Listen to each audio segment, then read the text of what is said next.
Сайн байцгаана уу хүүхдүүд ээ. 1-р ангийн Монгол хэлний хичээл хэн юу яав асуултыг таних. Суралцгын зорилт 1-4 Б.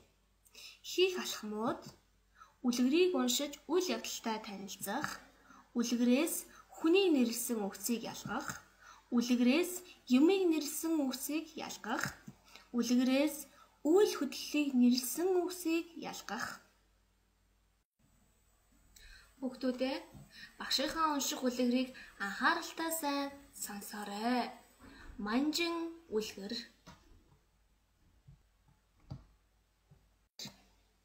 Эрт цагт өвгөн манжин тарчээ. Манжин нь томоос том ургажээ. Өвгөн манжингаа суглах гээд татаа дийлсэнгүй өвгөн имэгнээ дууджээ. Имгэн ирж өвгнийхөө араас бариад хоёулаа нийлж татаад бас л сугалж чадсангүй. Имгэн ач охиноо дууджээ. Ач охин имээгээсээ имгэн өвгнөөсөө өвгөн манжингаасаа барьж татаад дийлсэнгүй. Ач охин нохоогоо дууджээ.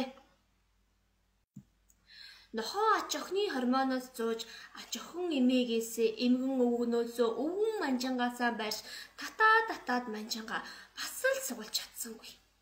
Нохоо нь муурaan дууджээ. Муур нь нохооныхоо сүүлнээс нохоо ач охины хормоноос зууж ач охин имээгээсээ имгэн өвгнөөсөө өвгөн манжингаасаа татсан боловч бас л дийлсэнгүй. Муур нь хулганаа дууджээ. Хулган гүйж ирээд муурынхаа араас муур нохооноос, нохоо ач охиноос, ач охин имэгнээс, имгэн өвгнөөсөө өвгөн манжингаасаа барьж бүгдээрээ хүчээ нийлүүлэн татаад манжингаа газраас сух татан гаргаж чаджээ. Ингээд тэд аз жаргалтай амьдрах болжээ. Хүүхдүүд та бүхэн ч гэсэн энэ наримдалтай байх юм бол иннээс олон зүйлийг хийж, бүтээж чадна шүү хүүхдүүд ээ. За одоо багшийнхаа асуултыг анхааралтай сайн сонсоорой. Хэн манжин тарьсан бэ? Хариулъя хүүхдүүдээ. Өвгөн манжин тарьсан.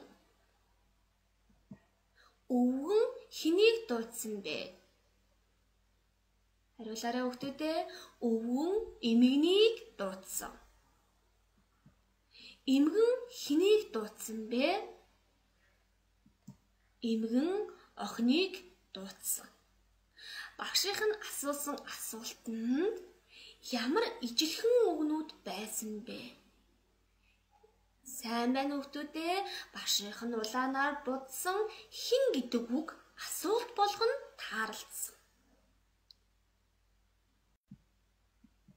За тэгвэл хэн гэдэг үгэнд хүнийг нэрлсэн үгс хариулагддаг баг. Хэн гэсэн асуултанд хүнийг нэрлсэн үгс хариулагддаг баг. Хэн манжин тарьсан бэ? Өвгөн. Хэн өвгөн тусалсан бэ? Эмгэн. Эмгэн хэнийг дуудсан бэ? Охиныг дуудсан. Өшөө хэн гэдэг асуултанд ямар үгс хариулагдаж болох вэ хүүхдүүдээ? Хэлээд үзье. Аав, ээж, ах, эгч, дүү, эмээ, өвөө, номин, төгөлдөр гээд хүнийг нэрлсэн үгс бүгдээрээ хэн гэдэг асуултанд хариулагддаг байх нэ. Дараагийн асуултаа анхааралтай сайн сонсоорой. Охин юуг дуудсан бэ? Хариулаарай хүүхдүүдээ.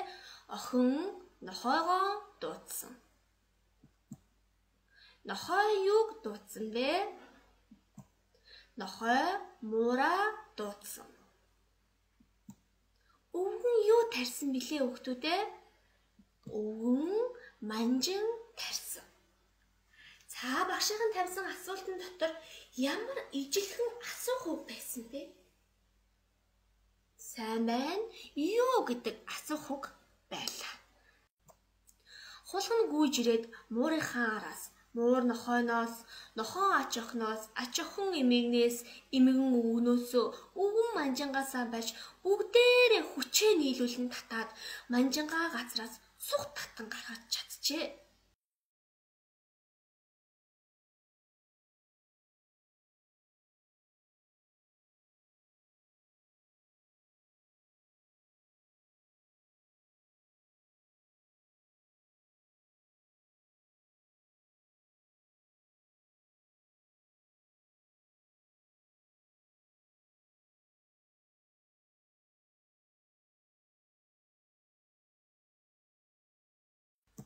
За дараагийн асуултаа хүүхдүүдээс сонсоорой. Өвгөн яасан бэ? Хариулъя. Өвгөн манжин тарьсан. Эмгэн яасан бэ? Эмгэн манжингаас татсан. За багшийнх нь асуусан асуултанд ямар ижилхэн асуух үг байв? Зүйтэй. Яасан гэдэг асуух үг байсан. Тэгвэл хүүхдүүдээ яасан гэдэг асуух үгэнд ямар үгс хариулагдсан бэ? Тарьсан, татсан гэх мэт үйл хөдлөлийг нэрлсэн үгс хариулагддаг байх нь. Та нар өөр үйл хөдлөлийг нэрлсэн ямар үг мэдэх вэ? Зүйтэй. Гэрийн даалгавраа хийсэн гэхэд хийсэн гэдэг бол үйл хөдлөлийг нэрлсэн үг байх. Өөр ямар үг байх вэ? Дуулсан. Зүйтэй. Би гоё дуу дуулсан гэхэд дуулсан гэдэг үг бол үйл хөдлөлийг нэрлсэн үг байх. Өшөө яав. Би найзтайгаа хамт бүжиглэв гэдэг бол яав гэсэн асуултанд хариулагдсан. Дараагийн үг би гоё зүйл хараад баярлав гэхэд ордог хараад гэд үйл хөдлөлийг нэрлсэн үг бол яагаад гэдэг асуултанд хариулагдчихэ.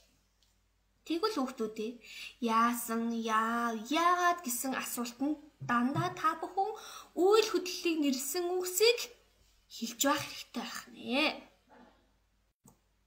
За, дээрх 3 асуултыг ашиглаад гэрийн даалгавартаа сурах бичгийнхээ 145 дугаар хуудасны дасгал 1, 156 дугаар хуудасны дасгал 2, 143 дугаар хуудасны дасгал 2-ыг ажиллаад мэдлэгээ баттгаарай.